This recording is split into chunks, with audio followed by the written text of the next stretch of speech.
বনচু হৈছে পুৰণা বটলত পুৰণা মদ। কিছুমানে কয় যে পুৰণা মানে বটল নতুন মদ বুলি পেলাই। মই এইটো ক'ব বিচাৰিম যে পুৰণা বটলত পুৰণা মদ। যে ইউথ উইঙৰ স্পক্স পাৰ্চন হিচাপে মই তেখেতক আজি এপইণ্টমেণ্ট লেটাৰ দিছোঁ। ইউথ উইঙৰ স্পক্স পাৰ্চন ৰংবুল বড়ো হৈছে সমালোচনা। আমি নিশ্চয়কৈ ডিবেট, ডিছকাশ্যন আৰু ডিচিশ্যন এইবিলাক নিশ্চয় গণতান্ত্ৰিক দেশত হয়। মই চাইছিলোঁ কি এটা সময়ছোৱাত যে সঁচাকৈ মানুহবিলাক কোৱাৰ ধৰণে BTR গভৰ্ণমেণ্টখন কাম কৰিব পৰা নাই নেকি, এটা সন্দেহ হৈছিলে। কিন্তু যেতিয়া প্ৰমোদ বড়ো ডাঙৰীয়াৰ অগ্ৰগতি দেখিলোঁ, তেখেতৰ যিটো কাম কৰা ষ্টাইলটো দেখিলোঁ, মই খুব ধুনীয়া মানে কনভিন্স হৈছোঁ। ফাৰ্ষ্ট টাইমত যেতিয়া তেওঁ মানে পাৱাৰত আহিছিলে, যেতিয়া পজিশ্যনত আহিছিলে, এটা সন্দেহ হৈছিলে। যেনেধৰণে বিভিন্ন পলিটিকেল পাৰ্টিছবিলাক এলিগেশ্যন আনি আছিলে, আমাৰ এটা ডাউট হৈছিলে।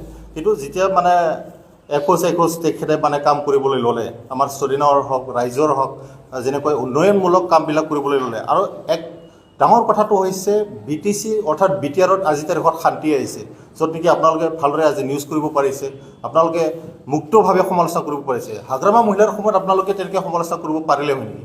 বা মই ৰংগুল বড়ো হাগ্ৰামা মহিলাৰ তেনেকুৱা সমালোচনা কৰিব পাৰিলে হয় নেকি? সেই সময়ত যি সময়ত হাগ্ৰামা মহিলাৰে 17 বছৰ শাসন কৰিলে, সেই সময়ত এইটো পৰিৱেশটো নাছিলে। আজি প্ৰমোদ বড়ো ডাঙৰীয়া আহিছে কাৰণে, গণতান্ত্ৰিক এটা পদ্ধতি আহিছে কাৰণে মানুহবিলাক সমালোচনা কৰিব পাৰিছে। আৰু মই যে তেখেতক সমালোচনা কৰিব পাৰিছোঁ, এইটো বৰ ডাঙৰ কথা। তাৰমানে গণতান্ত্ৰিক ছিষ্টেমটো BTC অৰ্থাৎ BTRত আহিছে। বংশধৰে সংগঠনটো কিয় ত্যাগ কৰিলে আপুনি? আপোনাক এটাই কথা ক'ম, এইটো ইলেকশ্যন কেম্পেইন যিহেতু আপুনি বড়ো ভোটটো ডিভিজন কৰিব পাৰে নেকি, এইটো হাগ্ৰামা মহিলাৰে অলপ টাৰ্গেট কৰি আছে। হাগ্ৰামাৰ মহিলাৰ নেতৃত্বতে বংশু জন্ম হৈছে বুলি আপুনি ক'ব বিচাৰে? আপোনালোকে সাংবাদিক হিচাপে মোতকৈ ভালদৰে জানিব কথাটো। আৰু যদি বিশেষ জানিবলগীয়া আছে, হাগ্ৰামা মহিলাৰে তেখেতে যেতিয়া বনচু জন্ম হৈছিলে, তেখেতে ফুল্লি ছাপোৰ্ট কৰিছিলে। ইভেন সেই সময়ত ৰবিৰাম নাৰ্জাৰী MLA, এতিয়াৰ MLA, তেখেতে ছাপোৰ্ট কৰা নাছিলে। তাৰমানে কি বুজা যায়? ইয়াত কাৰোবাৰ নহয় কাৰোবাৰ আছে।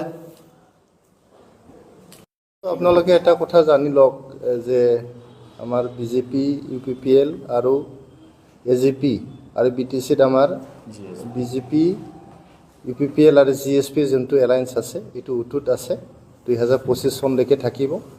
আমাৰ যোনটো তৃতীয় তিনিবাৰ্ষিক যোনটো অধিৱেশন হৈছিল, ইয়াতে আমাৰ মাননীয় অসমৰ মুখ্যমন্ত্ৰী ডক্টৰ হিমন্ত বিশ্ব শৰ্মাই ঘোষণা কৰি কৈছে যে অনাগত যোনটো MP ইলেকশ্যন, এইটো আমি একেলগে খেলিম বুলি। তাৰপিছত আপোনালোকে জানে যে আমি সকলোৱে ৰাজনৈতিক দল হয়। ৰাজনৈতিক দলৰ সকলোৰে এটা আশা আকাংক্ষা, নিজৰ এটা প্লান, নিজৰ এটা সিদ্ধান্ত থাকে। এই সিদ্ধান্তটো বৰ নিজৰ ইণ্টাৰনেল হয়। ভৱেশ কলিতা ডাঙৰীয়া আমাক বহুত সহায় কৰি আহিছে আগৰ পৰা। তেখেতে মাননীয় সভাপতি হয় অসম ৰাজ্যিক BJPৰ। গতিকে ইয়াত আমাৰ কোনো বুজাবুজিৰ অভাৱ হোৱা নাই, মিছ আণ্ডাৰষ্টেণ্ডিং হোৱা নাই। তেখেতসকলৰ এটা ইণ্টাৰনেল মিটিঙত তেখেতে কিবা এটা বক্তব্য ৰাখিছে, এইটো আমি কোনো চিৰিয়াছলি লোৱা নাই।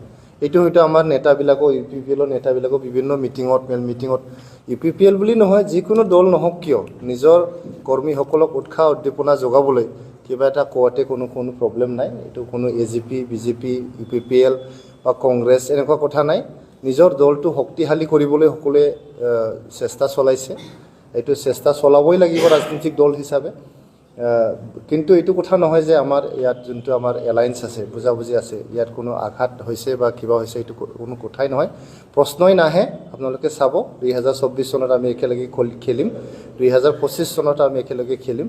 আপোনালোকে দেখা পাইছে G20ৰ মিটিঙত আমাৰ মাননীয় আমাৰ বড়োলেণ্ডবাসীৰ মানে নয়নৰ মণি বুলি ক'ব পৰা যায়, আমাৰ চিফ ছাৰ প্ৰমোদ বড়ো ডাঙৰীয়া পাৰ্টিচিপেট কৰিছে যোৱাকালি।